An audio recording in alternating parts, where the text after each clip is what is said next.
Buletin Didik 15 Disember bersama saya Nur Halifah Ghani. Assalamualaikum dan salam sejahtera. Kementerian Pendidikan akan memberi tumpuan kepada 7 teras utama termasuk isu keciciran pembelajaran, kebajikan guru dan naik taraf sekolah daif. Semua teras itu bertujuan untuk merealisasikan hasrat menjadikan murid ceria, guru bahagia, sekolah bitara dan negara sejahtera. Sebagai usaha mengurangkan kesenjangan birokrasi dalam urusan guru dan murid, aduan, cadangan dan pertanyaan boleh dikemukakan terus melalui pelbagai saluran rasmi KPM termasuk sistem pengurusan aduan awam, SISPA, adu buli dan kaunter khidmat pelanggan.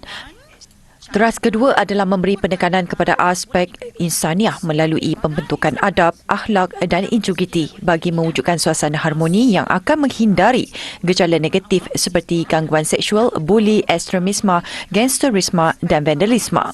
KPM turut memberi perhatian kepada isu kemiskinan multidimensi dalam kalangan murid daripada keluarga B40. Tuan-tuan dan puan-puan, kemiskinan multidimensi ni kita harus tanggapi dengan serius kerana kanak-kanak kita sedang berdepan dengan kemiskinan yang pelbagai. Ia tidak tertumpu kepada kemiskinan kewangan sahaja, tetapi juga terdiri daripada kemiskinan yang mencakupi malnutrisi, kemiskinan peranti, kemiskinan ruang pembelajaran dan pelbagai lagi jenis kemiskinan. Sebab itu kita sebut sebagai kemiskinan multidimensi. Saya juga akan bekerjasama rapat dengan kementerian yang berkaitan dalam memastikan isu kemiskinan keluarga yang memberi impak langsung kepada pendidikan anak-anak dapat dibantu dengan wajar. Keciciran pendidikan serta masalah literasi dan numerasi turut menjadi antara 7 fokus teras KPM bertujuan merapatkan jurang pendidikan. Teras kelima pula memberi fokus kepada kebajikan guru kerana guru adalah teras utama keberkesanan penyampaian pendidikan. KPM akan memastikan mereka diberi sokongan profesional, berterusan yang sewajarnya dan memberi tumpuan kepada kebajikan termasuk tekanan yang dihadapi oleh guru disebabkan beban tugas dan berjauhan daripada pasangan. Teras ke-6 KPM adalah memberi tumpuan kepada usaha-usaha untuk mengubah suai dan menaik taraf sekolah-sekolah yang mempunyai bangunan daif, terutamanya di Sabah dan Sarawak. Teras ke-7 dan terakhir KPM pula untuk meningkatkan keupayaan pendidikan digital di sekolah. KPM akan membuat libat urus bersama dengan agensi pusat bagi meningkatkan keupayaan pendidikan digital di institusi pendidikan bawah kementerian. Sementara itu, KPM akan mengaktifkan semula Majlis Penasihat Pendidikan Kebangsaan MPPK bertujuan menambah baik kerangka serta hala tuju pendidikan negara. Menterinya Fadlina Siddiq berkata melalui pengaktifan semula MPPK, KPM mempunyai ruang untuk menerima idea dan pandangan termasuk memikirkan kesinambungan kepada pelan pembangunan pendidikan Malaysia yang akan berakhir pada tahun 2025. Saya juga akan memastikan keseluruhan ekosistem pendidikan dilaksanakan mengikut proses yang ditetapkan dan berlandaskan Akta Pendidikan 1996 serta peraturan-peraturan yang berkaitan. Saya akan mengaktifkan semula Majlis Penasihat Pendidikan Kebangsaan MPPK ya seperti yang termaktub di bawah Akta Pendidikan 1996, mengaktifkan semula Majlis Penasihat Pendidikan Kebangsaan. Dengan adanya majlis ini, kita akan harap dia akan menyumbang kepada pandangan, kerangka, idea yang boleh membawa Kementerian Pendidikan dalam rangka dan menambah baik hala tuju pendidikan negara. Tambah Fadlina lagi, KPM sentiasa meneliti dan mengkaji setiap cadangan secara berhemah dan berbudaya sebelum membuat keputusan. Selain itu, dasar-dasar sedia ada akan diteruskan dan dalam masa yang sama menambah baik proses penyampaian untuk menjamin kecekapan dan keberkesanan. Beliau turut mengambil pendekatan holistik melalui proses konsultasi dan musyawarah dengan rakan strategik serta semua pihak berkepentingan. Bertindak sebagai pemboleh utama kepada inisiatif Transformasi Pelan Pembangunan Pendidikan Malaysia 2013-2025, PPPM, guru di seluruh negara tekad menyahut seruan Kementerian Pendidikan KPM menjadikan kerjaya pendidik sebagai profesen pilihan. Bagi merealisasikan misi itu, unit pelaksana Unit Pelaksanaan dan Prestasi Pendidikan PADU memperkasa program Edufluencers bagi membolehkan guru mencari sumber inspirasi dan contoh terbaik dalam kalangan warga pendidik di dalam dan luar negara. Edufluencer atau pempengaruh pendidikan bertindak sebagai platform perkongsian amalan terbaik dalam pengajaran dan pembelajaran PDP, inovasi terbaru dan aktiviti yang dilakukan bersama murid. Justru setiap guru boleh merujuk video yang dikongsikan secara fizikal atau maya melalui webinar dan media sosial. Saya terdorong untuk menjadi seorang edufluencer apabila melihat dalam kalangan kawan saya, rakan-rakan saya yang sangat memberi komitmen dalam bidang pendidikan, terutamanya dalam menggunakan digital platform dalam menyampaikan ilmu mereka. Ini menyebabkan saya rasa yang saya juga terinspirasi untuk menjadi sehebat mereka. Menerusi inisiatif Edufluencers, guru diberikan ruang dan peluang untuk berkongsi idea baharu, pandangan dan semangat kepada rakan guru lain serta pengikut mereka. Melalui pelaksanaannya, guru KPM berpotensi membangunkan keupayaan bertaraf dunia yang diperlukan untuk melahirkan pelajar cemerlang secara holistik. Alhamdulillah di sekolah saya, guru besar saya, Puan Norzah binti Muhammad Kasim sangat memberi peluang kepada saya untuk bersinar di peringkat kebangsaan dan juga di peringkat negeri.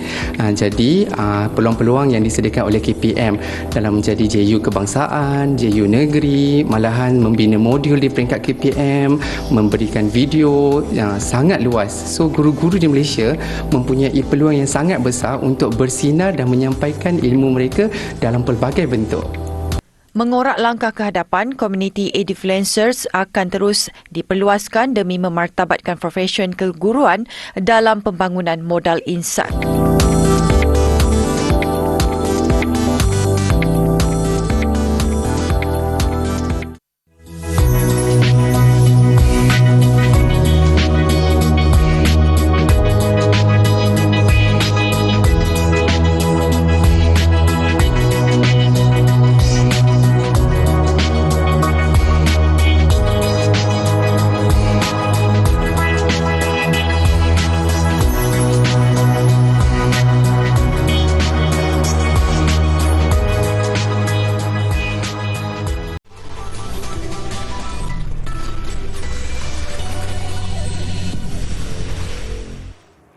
Seiring dengan peredaran zaman, saluran televisyen pendidikan Didik TV KPM sentiasa menghasilkan kandungan kreatif pengajaran dan pembelajaran PDP yang menarik dan berkesan.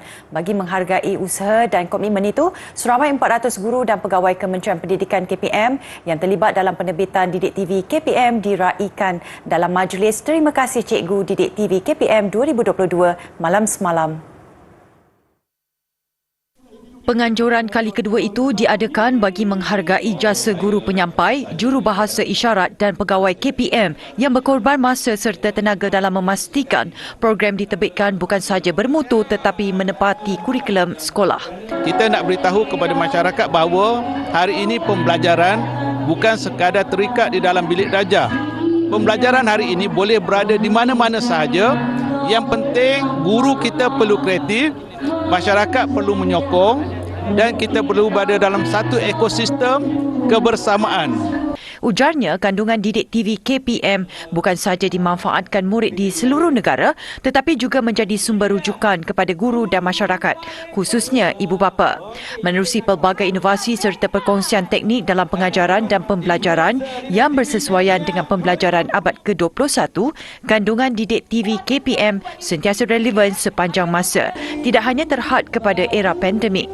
Kalau kita lihat mula-mula kita mulakan Didik TV KPM adalah kerana COVID-19, tapi kita boleh lihat bahawa sebenarnya Didik TV KPM ni memberi satu keistimewaan untuk pelajar-pelajar di mana mereka dapat melihat cikgu-cikgu yang terbaik di Malaysia. Itu satu. Dua, akses percuma kerana mereka dapat menontonnya secara percuma di TV. Ketiga, mereka boleh menonton pengisian Didik TV ni di mana-mana juga menerusi YouTube dan juga tonton. Selain itu, kandungan Didik TV KPM juga dilihat banyak memberi manfaat kepada pelajar-pelajar golongan B40 yang tidak mampu membayar kelas tuition. Dengan sumbangan dan usaha semua pihak yang terlibat dalam penerbitan Didik TV KPM, program ini dilihat dapat membantu membentuk minda dan generasi masa depan Malaysia secara menyeluruh dan bukan hanya dari segi akademik sahaja. Sejujurnya, saya bukan superhero ataupun superman yang boleh buat kerja 24 jam. Memang kadang-kala ada terbebannya, namun demi memandangkan anak murid saya yang memang nak, lagi-lagi saya memang mengajar tahap 1, yang memang nak cikgunya lebih daripada biasa, mengapa tidak apa yang saya buat di sekolah saya terjemahkan untuk orang di luar sana tengok. Kalau kita menjadi seorang yang sporting, memang murid akan tertarik dengan kita. Bila dia tertarik dengan kita, dia akan rasa suka untuk dalam semua pengajaran. Apa yang kita ajar, dia akan masuk akal. Macam itu. Selain hampir 22 bulan bersiaran, Didik TV KPM menerbitkan lebih 4,000 episod yang mengandungi pelbagai pengisian, khususnya kandungan berasaskan kurikulum dan juga co-kurikulum. Didik TV KPM turut merakam jutaan terima kasih atas pengorbanan lebih 1,000 guru yang berkorban masa, tenaga dan juga wang ringgit bagi memastikan tanggungjawab sebagai guru dapat dijalankan dengan penuh dedikasi dan ikhlas. Pelbagai cara dilakukan bagi mengabdikan saat-saat indah dalam kehidupan. Di Keluang Johor, 58 kanak-kanak diarak dengan pasukan pancaragam Batalion ke-5 Regimen Askar Melayu Diraja RAM di Batu Tiga sebelum dikatankan. Program diadakan di Kampung Bentung Keluang, anjuran komuniti setempat dengan kerjasama Kor Kesihatan Diraja ATM Kem Batu Tiga sempena cuti sekolah. Ia sebahagian daripada inisiatif di bawah program Jiwa Murni ATM. Semua peserta berpakaian baju Melayu diarak dari Sungai Melantai ke Dewan Raya Kampung Betung sebelum dimandikan menggunakan jentera dari Balai Bomba dan Penyelamat Keluang. 4 doktor dan 15 pegawai perubatan dari Kor Kesihatan Diraja ATM terbabit mengkhatankan peserta. Tiap-tiap tahun saya gunakan kompang. Bila satu hari itu saya terfikir untuk nak buat pancaragam Angkatan Tentera lah, supaya menampakkan kemegahan dan juga kegembiraan kepada peserta berkatan supaya dia bersemangat. Dah banyak kali dah kita uruskan, melainkan waktu COVID lah kita terpaksa tangguh sekejap, tapi untuk tahun ni, ini adalah program pertama kali lah sebab cuti sekolah yang panjang. Hari ini jelah anak saya 2 orang berkatan hari. Anak yang keempat dan kelima, alhamdulillah lah, proses pun berjalan lancar, cantik. Semua dalam keadaan yang cantik yang tersusun, alhamdulillah lah. Semua kira tentera buat cantik lah. Dia teratur, dia pun tak kasar, alhamdulillah lah. Dia banyak menyeronokkan budak-budak ni. Dia tak bagi budak-budak ni pressure. Alhamdulillah cantik. Saya sangat gembira hari ni berkatan, ramai-ramai kawan-kawan semua. Doktor tu tak garang pun. Dia cuma lembut-lembut je. Sakit tak? Tak. Dia views tu rasa macam sikit-sikit. Dan gembira lah hari ni. Hari ni saya rasa gembira kerana dapat sunai ramai-ramai. Saya tak rasa takut.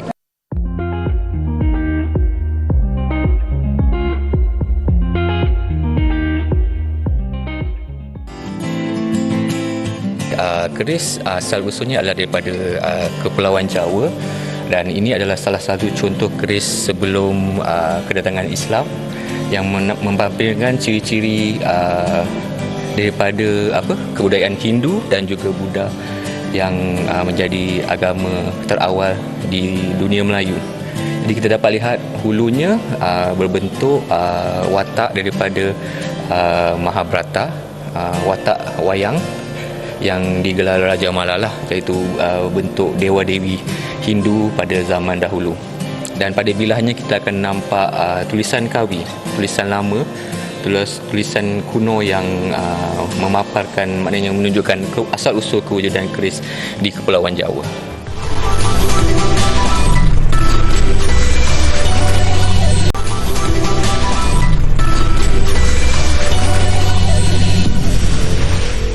Kementerian Komunikasi dan Digital KKD sedang mengadakan perbincangan dengan syarikat telco bagi menurunkan harga perkhidmatan telekomunikasi di negara ini. Menterinya Fahmi Fazil berkata beliau telah meminta Suruhanjaya Komunikasi dan Multimedia Malaysia SKMM serta syarikat telco melakukan kajian bagi memenuhi aspirasi rakyat yang inginkan perkhidmatan telekomunikasi lebih murah. Ujarnya, ramai golongan muda mengharapkan harga internet dan talian lebih murah di negara ini. Beliau dijangka mengadakan pengumuman khas mengenainya pada minggu depan. Selain itu, pihaknya juga sedang meneliti langkah terbaik yang boleh dilakukan bagi meningkatkan mutu perkhidmatan serta mengatasi isu capaian rangkaian 4G dan 5G yang dihadapi di sesetengah kawasan di negara ini.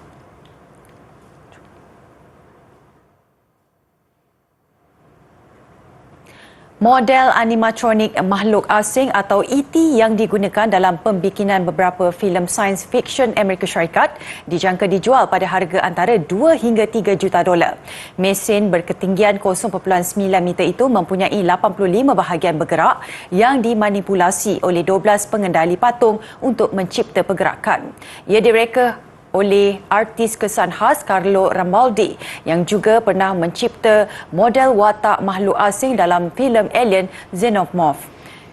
Model itu akan dijual oleh firma lelongan Julian's Auctions di Los Angeles, California.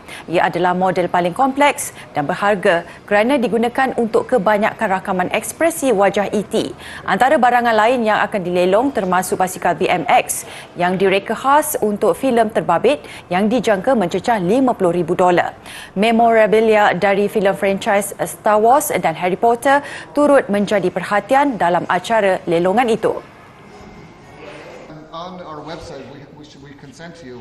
We have a video.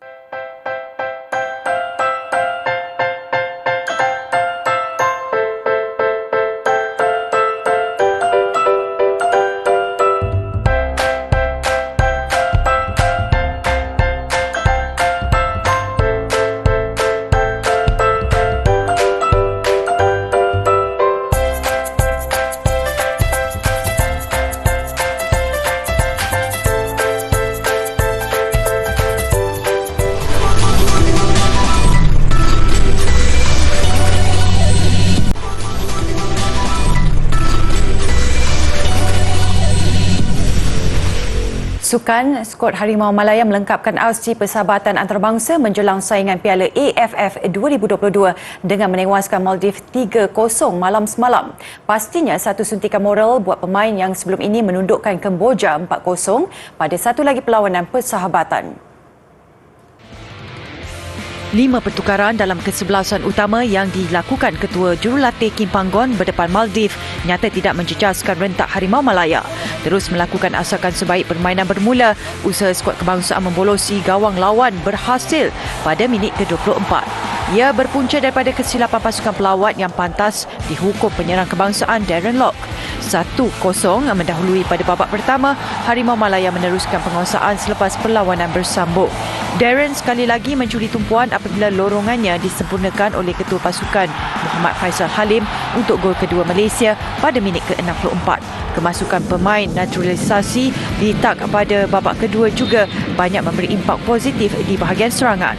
Pemain Seri Pahang FC berusia 34 tahun itu menjaringkan gol ketiga selepas menyudahkan hantaran rakan sekelab Sergio Aguero 2 minit sebelum visa penamat. Susulan kedua kemenangan aksi persahabatan, Panggon pastinya sudah mendapat gambaran lebih jelas senarai 23 pemain terakhir yang akan membawa cabaran Malaysia di Piala AFF 2022.